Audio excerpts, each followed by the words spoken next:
国当局在东突厥斯坦试图消除维吾尔身份和伊斯兰价值观，摧毁了许多清真寺，并限制了清真产品。现在，当局把打压目标投向了教育。最新消息称，在和田和喀什地区，维吾尔人的图书馆和书店被查封，并没有给出任何原因。数百万维吾尔人被拘押在东突厥斯坦集中营里，已引起了国际社会关注和批评之际，外媒报道称，有土耳其公民在中国境内逮捕并拘押在集中营。共和人民党议员郭尔瑟利特肯在土耳其大国民议会就此事向外交部长查乌什奥路提出了书面问题。29号提交的这份提案称，多名土耳其公民在中国被逮捕并拘押在集中营，不到小学年龄的孩子被送到了孤儿院。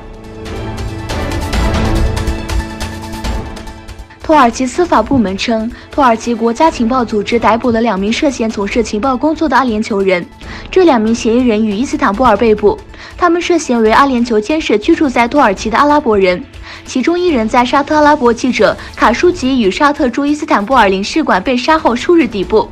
当局正调查他是否与案有关。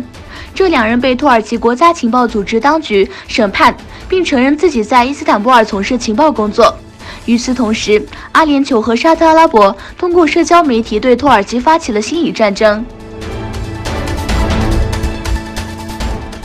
伊朗情报和安全部长阿拉维宣布破坏了一个美国中央情报局在伊朗和周边地区的间谍网络。